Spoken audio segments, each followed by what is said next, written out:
Hi guys, இந்த வீடியோவில் ICC சாம்பியன்ஷிப்போட 4வது மேட்ச்சுக்கான அனாலிசிஸ் இந்த வீடியோவில் பார்க்கலாம். ஆஸ்திரேலியாவும் இங்கிலாண்டும் ஆட போகிறாங்க. லாகூரில் இருக்கக்கூடிய கடாஃபி ஸ்டேடியமில் இந்த மேட்ச் நடக்க போகுது. இந்த மேட்ச்சுக்கான கம்ப்ளீட் அனாலிசிஸ் நம்ம இந்த வீடியோவில் பார்க்கலாம். ஃபஸ்ட்டு இந்த பிச் எப்படி இருக்கும் அப்படிங்கிறத பார்த்துடலாம். ஸோ இந்த பிச்சை பொறுத்த வரைக்கும் பார்த்தீங்கன்னா பேட்டிங் ஃப்ரெண்ட்லி பிச்சாக இருந்திருக்கு. கடைசியாக இங்கே நடந்த 2 மேட்ச்சுமே 300 ரன்னுக்கு மேலே ஸ்கோர் தான் போயிருக்கு. ஸோ பேட்டர்ஸுக்கு ஃபேவரபுளாக இருக்கும் அப்படிங்கிறது தான் எதிர்பார்ப்பாக இருக்குது. ஸோ அப்படி இருந்துச்சு அப்படின்னா 2 டீமே ஓரளவுக்கு டீசென்ட் பேட்டிங் யூனிட் வச்சுருக்காங்க. ஸோ ஒரு ஹை ஸ்கோரிங் மேட்ச் நம்ம எதிர்பார்க்கலாம். நம்பர் வைஸ் பார்த்தோம் அப்படின்னா 74 மேட்ச் இங்கே நடந்திருக்கு. Average first innings score 253, second innings score 218. And இந்த பிச்சில் ஒரே ஒரு முக்கியமாக கவனிக்க வேண்டிய விஷயம், பெரும்பாலான பிச்சஸில் சேசிங் டீம் தான் அதிக முறை வின் பண்ணியிருப்பாங்க. பட் இந்த பிச்சில் பார்த்தீங்கன்னா பேட்டிங் ஃபஸ்ட் டீம் வந்து சேசிங் டீமை விட 2 மேட்ச் அதிகமாக வின் பண்ணியிருக்காங்க அப்படின்னாலுமே கூட இது கம்பேரிட்டிவ்லி பெரிய நம்பர்ஸ். ரெகுலராக நீங்கள் பிச் ரிப்போர்ட் இந்த நம்பர்ஸ்லாம் பார்த்துட்டு வந்தீங்க அப்படின்னா உங்களுக்கு தெரியும். ஸோ இதில் வந்து 35 match chasing team, 37 match batting first team win பண்ணியிருக்காங்க. ஸோ அப்போ என்ன கிளியராக தெரியுது அப்படின்னா பிச்சு கொஞ்சம் ஸ்லோ ஆகுது ப்ராசஸ் ஆக. அண்டு செகண்ட் இன்னிங்ஸில் பெருசாக அந்த டியூ இந்த மாதிரியான ரோல் வந்து பெரும்பாலான மேட்ச்சில் இல்லை அப்படிங்கிறது கிளியராக தெரிஞ்சிருக்கு. ஸோ அந்த வகையில் வந்து பேட்டிங் ஃபஸ்ட்டு டீமுக்கு நல்ல அட்வான்டேஜ் கிடைக்கிது. ஸோ பிச்சு போக போக ஸ்லோ ஆகும். செகண்ட் இன்னிங்ஸில் டியூ ஃபேக்டர் இருக்குமா இல்லையா அப்படிங்கிறத மட்டும் கன்ஃபார்ம் பண்ணிவிட்டு நீங்கள் ஸ்பின்னர்ஸை நிறைய எடுத்துகிட்டு போகலாம். செகண்ட் இன்னிங்ஸில் கிளிக் ஆக வாய்ப்பு இருக்குது. பேட்டர்ஸுக்கு சாதகமாக 75%, பவுலர்ஸுக்கு சாதகமாக 25% அப்படிங்கிற மாதிரி கொடுத்துருக்கேன். ஸோ அந்த மாதிரி தான் ரியாக்ட் பண்ணியிருக்கு பிச்சு. லைவ் பிச் ரிப்போர்ட்டு டெலகிராம் சேனலில் முடிஞ்சால் அப்டேட் பண்ணிடுவேன், நீங்கள் ஜாயின் பண்ணிக்கோங்க. இங்கிலாந்து டீம் அவங்களுடைய ப்ராபல் பிளேயிங் 11ஓட அப்டேட்டே கொடுத்துட்டாங்க. Phil Salt, Ben Duckett opening. Jamie ஸ்மித்தை நம்பர் 3ல் லிஸ்ட் பண்ணியிருக்காங்க. இப்போ கடைசியாக இந்தியாவுக்கு அகென்ஸ்ட் ஆன கடைசி ஓடியிலையுமே ஜோ ரூட்டுக்கு மேலே டாம் பேண்டன் அனுப்பியிருந்தாங்க. ஸோ அதனால் நம்பர் 3 ஜேமி ஸ்மித் ஆடுறதுக்கும் வாய்ப்பு அதிகமாகவே இருக்குது. அதை கொஞ்சம் பார்த்துக்கோங்க. Joe Root, Harry Brook, Jos Buttler, Liam Livingstone அப்படிங்கிற மாதிரி இருந்திருக்கு. 4 மெயின் பவுலர்ஸோட மட்டுமே போகிறாங்க. Brydon Carse, Jofra Archer, Adil Rashid, Mark Wood அப்படின்னு சொல்லிட்டு. ஸோ ரிமைனிங் அந்த 10 ஓவர் லியம் லிவிங்ஸ்டனும் ஜோ ரூட்டும் தான் போடுற மாதிரி இருக்கும். அதில் லியம் லிவிங்ஸ்டன் நிறைய ஓவர்ஸ் போடுவார் அப்படிங்கிறது எதிர்பார்ப்பாக இருக்குது, பார்க்கலாம். ஸோ அதனால் இவங்க 2 பேரோட ஃபேண்டசி வேல்யூ கொஞ்சம் அதிகமாக இருக்கும். ரூட் அண்டு லிவிங்ஸ்டனோட ஃபேண்டசி வேல்யூ அப்படிங்கிறதையும் பார்த்துக்கோங்க. ஆஸ்திரேலியா சைடை பொறுத்த வரைக்கும் அவங்களுடைய ப்ராபல் பிளேயிங் 11 ஸ்ரீலங்காவோட ஒரு மோசமான 2 மேட்ச் தோத்துட்டு வர்றாங்க. ஸோ அந்தளவுக்கு டர்னிங் கண்டிஷனாக இருக்காது அப்படிங்கிறதுனால ஒரு பெட்டர் பேட்டிங் பர்ஃபார்மன்ஸ் எதிர்பார்க்கலாம் இந்த டீம்கிட்ட இருந்து அப்படின்னு நினைக்கிறேன். டிராவிஸ் ஹெட் செம்ம பிளேயர் ஃபார்மில் இருக்கார். பட் நிறைய பிளேயர்ஸ் கொஞ்சம் இந்த ஃபார்மெட்டுக்கு இன்எக்ஸ்பீரியன்ஸ்டு பிளேயராக இருக்காங்க அப்படிங்கிற மாதிரி பார்க்கலாம். மேத்யூ ஷாட்டுக்கெலாம் எக்கச்சக்க எக்ஸ்பீரியன்ஸ் இருக்குது லோக்கல் டொமஸ்டிக்ஸ் லீக்கில். But international match subcontinent condition அப்படின்னு வரும்பொழுது ஸ்டில் அவர் இன்னும் இன்எக்ஸ்பீரியன்ஸ்டு பிளேயராக தான் இருக்கார் அப்படிங்கிறத நம்ம பார்க்க வேண்டியது இருக்குது. மிடில் ஆர்டரில் ஸ்டீவ் ஸ்மித், அதுக்கப்புறம் வந்து மார்னஸ், லபிச்சான் இவங்கெல்லாம் ஆடுவாங்க. இந்த அலெக்ஸ் கேரி பேட்டிங் பொசிஷன் மட்டும் கிளியராக தெரில. ஏன்னா வந்து கொஞ்சம் மேலே பேட்டிங் ப்ரொமோட் பண்ணுறாங்க. கிளென் மேக்ஸ்வெல், ஆரோன் கார்டிலாம் ரொம்ப கீழே தான் பேட்டிங் ஆடிட்டு இருக்காங்க. ஸோ அதனால் அலெக்ஸ் கேரி மேலே வர்றதுக்கு வாய்ப்பு இருக்குது. இல்லை அவருடைய ரெகுலர் பொசிஷனான லோவர் மிடில் ஆர்டர்லேயே கடைசியாக ஒரு 7வது 8வது பொசிஷனில் பேட்டிங் ஆடுறதுக்கும் வாய்ப்பு அதிகமாக இருக்குது. ஸோ இது மட்டும் கொஞ்சம் பார்த்துக்கோங்க. பேட்டிங் ஆர்டர் அப்டேட் ஏதாவது கிடச்சிச்சின்னா நான் உங்களுக்கு சொல்கிறேன், டெலகிராம் சேனலில் இன்ஃபார்ம் பண்ணுறேன்.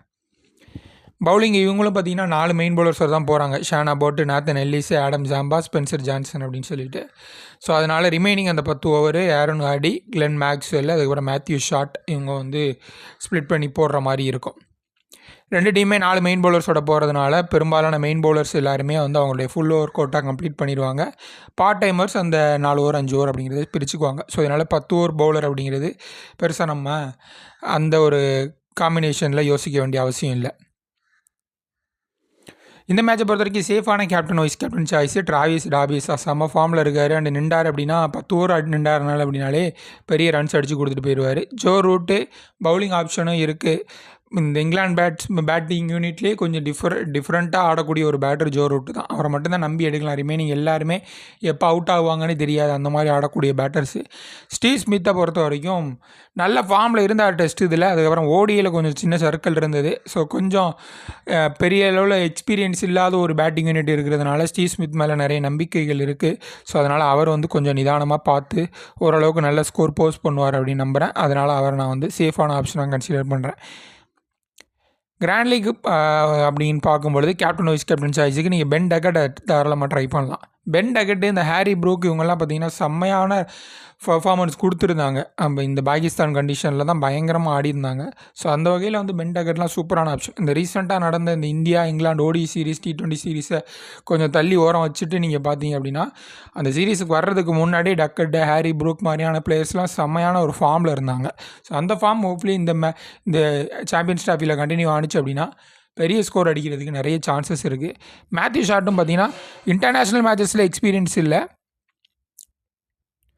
அப்படிங்கிறது மட்டும்தான் ஒரு பிரச்சனையே தவிர்த்து மற்றபடி வந்து ஒரு எக்கச்சக்கமான அனுபவம் இருக்குது அவருக்கு. நிறைய வந்து இந்த டொமஸ்டிக் லீக் இந்த மாதிரி தான் ஆடின இதெல்லாம் நிறைய இருக்குது. ப்ளஸ் ஓப்பனிங் பேட்ரு 3 அல்லது 4 ஓவர் பவுலிங் போடுவார் அப்படிங்கிற பொழுது கட்டாயம் தாராளமாக நம்ம எடுத்துகிட்டு போகலாம். ஆதில் ரஷீது இந்தியா சீரீஸில் நீங்கள் பார்த்துருப்பீங்க, வேறு லெவல் ஃபார்மில் இருக்கார். ஸோ நல்லா வந்து நல்ல பால் வந்து நல்லா வெரி பண்ணி போட்டு நிறைய விக்கெட்ஸ் வந்து எடுக்கிறாரு. ஸோ டெஃபினட்டாக ஆதில் ரஷீத் ரொம்ப ரொம்ப இம்பார்ட்டண்டான பிக்காக இருப்பார். குறிப்பாக இந்த மாதிரியான கண்டிஷன்ஸ், ஆசியன் கண்டிஷன் டெஃபினட்டாக அவருக்கு ஹெல்ப் பண்ணும் அப்படிங்கிறதுல சந்தேகம் இல்லை. ரிஸ்கி பிக் அப்படின்னு பார்க்கும்போது ஹாரி ப்ரூக்கெல்லாம் ஒரு மாதிரி கண்டிஷன் ஃபேவரபிள் பார்க்கும்போது சேஃபரான ஒரு பிக் தான். பிரைடன் கார்ஸ் பேட்டிங் பவுலிங் ரெண்டுலேயும் கான்ட்ரிபியூட் பண்ண முடியும். ஸ்பென்சர் ஜான்சன் நியூ பாலில் விக்கெட் எடுக்கக்கூடிய ஒரு பவுலர். இங்கிலாண்டோட ஓப்பனர்ஸ் எப்போவுமே கொஞ்சம் வல்னரபிள் தான், எப்போ அவனாலும் விக்கெட்டை கொடுக்கக்கூடிய ஒரு மாதிரி பிளேயராக தான் இருந்திருக்காங்க. ஸோ அந்த வகையில் ஸ்பென்சர் ஜான்சனுக்கு ஏர்லி ஸ்ட்ரைக் கிடச்சிச்சு அப்படின்னா ஏர்லியாகவே 2-3 விக்கெட் கூட எடுக்கக்கூடிய ஒரு பவுலர் தான். ஸோ அந்த வகையில் வந்து நல்ல ஆப்ஷனாக கன்சிடர் பண்ணலாம். கிராண்ட் லீக் பிக் அப்படின்னு நம்ம பார்க்கும்பொழுது ஜேமி ஸ்மித். ஸோ பேட்டிங்கில் டாப் ஆர்டரில் லிஸ்ட் பண்ணியிருக்காங்க. அதிலே பேட்டிங்க்கு வர்றதுக்கும் நிறைய வாய்ப்பு இருக்குது. ஸோ அந்த வகையில் ஒரு நல்ல ஆப்ஷனாக பார்க்குறேன். ஆரோன் ஆடிலாம் செம்மையான ஒரு ஆல்ரவுண்டர், பட் பெருசாக அந்தளவுக்கு ஃபார்மில் இல்லை. ரீசன்ட் ஃபார்ம் கொஞ்சம் சுமாராக இருந்திருக்கு. பட் பேட்டிங் வந்து நல்லா பர்ஃபார்ம் பண்ணுவார். பவுலிங்லேயும் நல்ல விக்கெட் எடுக்கக்கூடிய ஒரு பவுலர் தான். அலெக்ஸ் கேரியும் அதே மாதிரி தான். 2 பேருமே லோவர் மிடில் ஆர்டரில் ஆடக்கூடிய ஒரு batters. Early wicket collapse, batting collapse இருந்துச்சு அப்படின்னா டெஃபினட்டாக இவங்கெல்லாம் பர்ஃபார்ம் பண்ணுறதுக்கு வாய்ப்பு அதிகமாக இருக்குது. And final small league team ஏதாவது சேஞ்ச் இருந்துச்சுன்னா டெலிகிராம் சேனல் இன்ஃபார்ம் பண்ணிடுவேன். டெலிகிராம் சேனல் ஜாயின் பண்ணுறதுக்கான லிங்க் வந்து இந்த வீடியோக்கு டிஸ்கிரிப்ஷனில் கொடுக்குறேன், ஜாயின் பண்ணிக்கோங்க. இல்லைனா வீக்கே டீம்ஸ்னு டைப் பண்ணி சர்ச் பண்ணி ஜாயின் பண்ணிக்கோங்க. ஸோ பேட்டர்ஸு ஹாரி ப்ரூக்கு கொஞ்சம் ரிஸ்கியான பிக் அவங்களுக்கு தோணலாம், ஏன்னா அந்த மாதிரி கொஞ்சம் சுமாராக தான் ஆடிருக்காரு.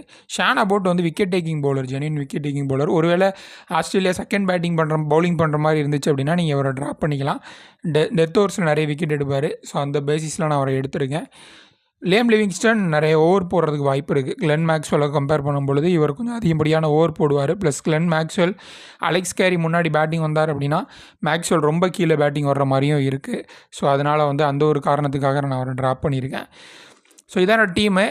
டிராவிஸ் ஹெட்டு ஒரு மாதிரி ரிஸ்கி பிக்கு தான், ஆனால் ஃபார்ம் அடித்தார் அப்படின்னா பயங்கரமாக ரன்ஸ் வரும், நிறைய பவுண்ட்ரி சிக்ஸஸ் அடிப்பார். அதனால் அவரை கேப்டனாகவும் வைஸ் கேப்டனாக ஜோ ரூட்டை போட்டிருக்கேன். ரூட்டு கொஞ்சம் ஓவர் போடுறதுக்கும் வாய்ப்பு இருக்குது, அதனால் வந்து அவர் எடுத்திருக்கேன். ஸோ இதில் மேஜர் மிஸ் அப்படின்னு பார்த்தீங்கன்னா பட்லர் மிஸ் பண்ணியிருக்கேன். ஏன்னா ஓடியில் அவர் கொஞ்சம் மிடில் ஆர்டரில் தான் ஆடுவார்.